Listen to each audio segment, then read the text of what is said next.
நர்சுமா, ஏமா எங்க அண்ணனுக்கு ஒண்ணும் ஆபத்து இல்லையே? டாக்டர்களால முடிஞ்ச அளவு கவனிச்சிருக்கிறாங்க. அப்புறம் கடவுள் செயல்.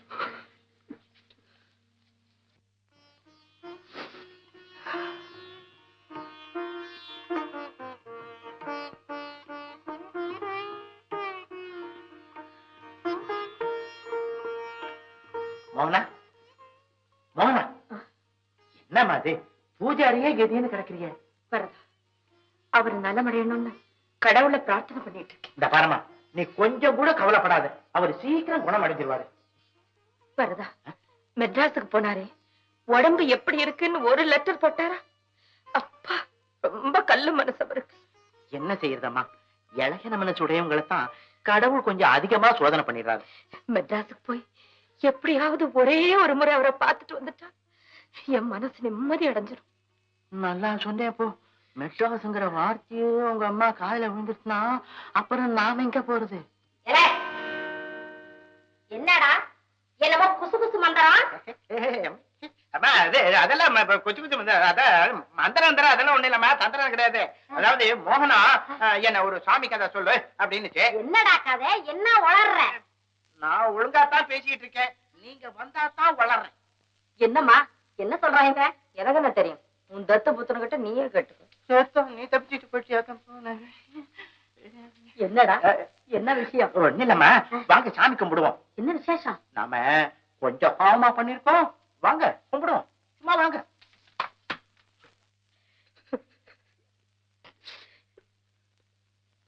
தம்பி, நான் தான் பொழைச்சுக்கிட்டேனடா, ஏன் என்ன அழுகுற?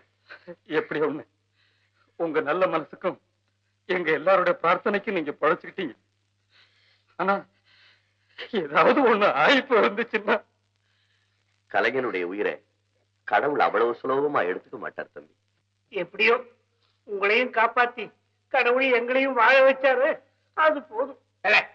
என்ன தொண பேசி பிராணனை வாங்குற தம்பி, ஓய்வு எடுத்துக்கிட்டோம், நம்ம வெளியே போய் உட்காருவோம். வெளியிலயா? அங்க எல்லாரும் சும்மாவா இருக்கிறீங்க? அண்ணே, இவங்களை எல்லாம் கொஞ்சம் கண்டிச்சு வைங்க அண்ணே. இது ஆஸ்பத்திரியாவே நினைக்கிறது இல்ல, ஒரே ஆட்ட கட்சி. அதுலயும் நம்ம முத்ரா கண்ணா இருக்காங்கல்ல, அப்பப்பா.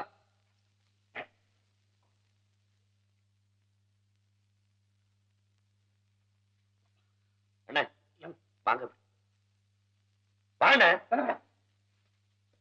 வாங்க வாங்க, உட்காருங்க உட்காருங்க. உடம்பு எப்படி இருக்கு? நல்லா தனி இடம் கொடுத்து சும்மா இருங்கன்னா இருக்க மாட்டீங்களா? ராத்திரி ஒரே புலம்பலாம. எங்க போனீங்க? என்ன குடிச்சீங்க? அப்படி ஒண்ணும் குடிக்கல தம்பி, தூக்கம் வரல, அப்படியே நாளைக்கு வெளியே வச்சோம். ஒரே பனியாச்சா, அதுல வயரும் சரியில்லை. ஒரு கடை பக்கம் போய் ஒரு சிங்கர் பீர் கொடுறான்னு படுபாவி பையன், அவன் எதையோ உடைச்சு ஊத்துனான். பித்த உடம்பாச்சா, தாங்கல, தூக்கிடுச்சு. என்ன சத்தம்? இப்படி பேஷண்ட சுத்தி உட்கார்ந்து பேசிக்கிட்டு இருக்க கூடாதுன்னு எத்தனை தடவை சொல்லியிருக்கேன். அண்ணா, ஏன் உயிரை வாங்குறீங்க? பேச வெளியே போய் உட்காருங்க. இந்த பாருங்க, நீங்க சத்தம் போட்டு ஸ்ட்ரெயின் பண்ணிக்காதீங்க, அவங்கள நான் கவனிச்சுக்கிறேன்.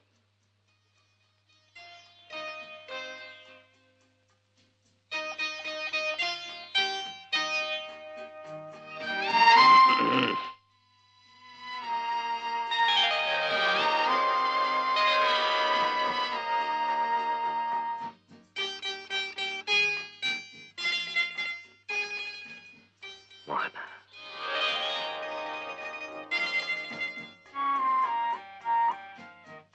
குடும்பம் நீங்க பேசாம படுத்துக்கங்க.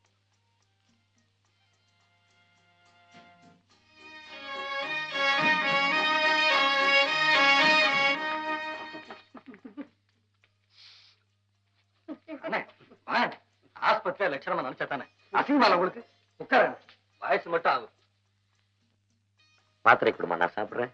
உங்களை கவனிக்கதானே நான் இருக்கேன், நீங்க ஏன் அவஸ்தைப்படுறீங்க?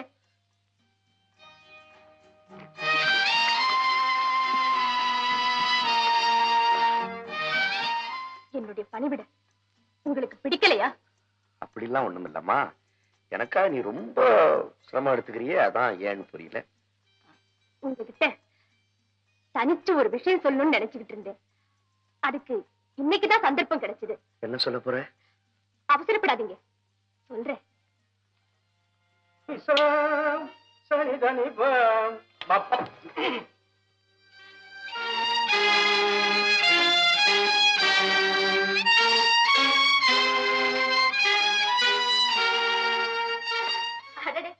ஏன் இங்க வந்து நின்னுட்டு இருக்கீங்க?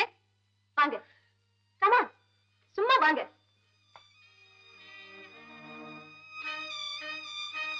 உட்காருங்க. மேரி, உன்னுடைய செய்கை எல்லாம் பார்த்தா எனக்கு பயமா இருக்கு.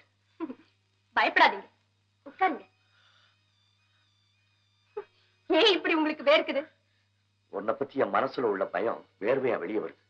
பயமா? ஆமா, நான் உங்களை ஒண்ணு கேக்குறேன். உங்களுக்கு முடியாத நிலையில இருக்கும்போது என்னுடைய உபசரணைக்கெல்லாம் நீங்க மறுப்பே சொல்லல. இப்ப எழுந்து நடமாடுற நிலைக்கு வந்தவுடனே என்னுடைய பணிவிடைகள் எல்லாம் வெறுப்பாவே பார்க்கிறீங்களே, ஏன்? மேரி, உன்னுடைய பணிவிடைக்கு ஒரு எல்லை உண்டு. நீ அதையெல்லாம் மீறி என்கிட்ட நெருங்கி பழகிறது எனக்கு பிடிக்கல. ஏன், நான் உங்களை காதலிக்கிறேன்னு முடிவு கட்டிட்டீங்களா? மேரி, நான் சொல்றதை கவனமா கேளுங்க. எங்க அப்பா சர்ச்சில பியானோ வாசிக்கிறவர். அவரும் ஒரு பெரிய சங்கீத மேதன். சண்முக சுந்தரம்னு ஒரு நாதஸ்வர வித்வான் ஆபத்தான நிலையில எங்க ஆஸ்பத்திரியில அட்மிட் ஆயிருக்காருன்னு அவர்கிட்ட சொன்னேன்.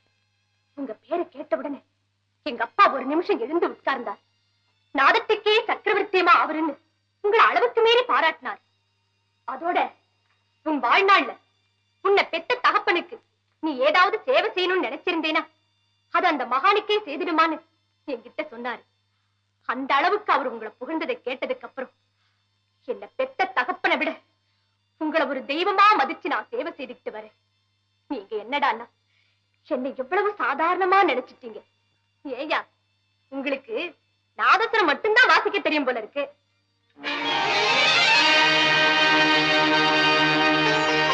மேரி, மேரி, இது உன் கையில்லம்மா, காலுன்னு நினைச்சுக்க.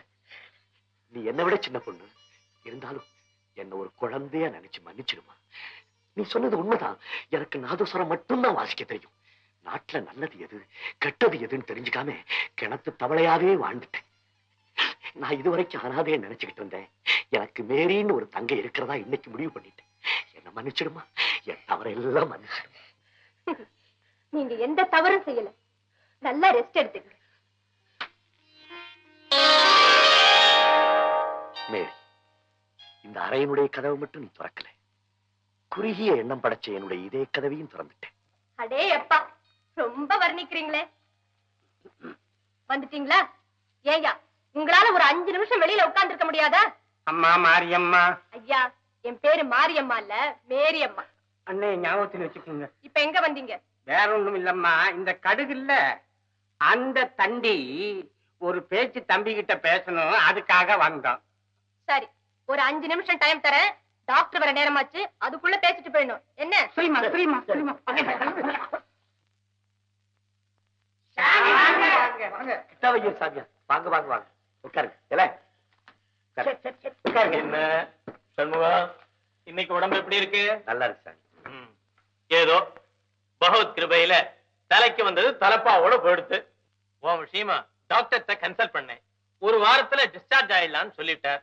உன் சம்பந்தப்பட்ட சகல செலவுகளுக்கும் சிங்கப்புரம் மைனர் என் பேருக்கு பணத்தை அனுப்பி விட்டார். ரொம்ப சந்தோஷம் சாமி. சிங்கப்புரம் மைனர் தான் எனக்கு எதிரியா இருப்பாருன்னு நினைச்சேன். ஆனா இன்னைக்கு அவர்தான் கடவுள் மாதிரி எல்லா விதத்திலும் எனக்கு உதவி செய்யறார்.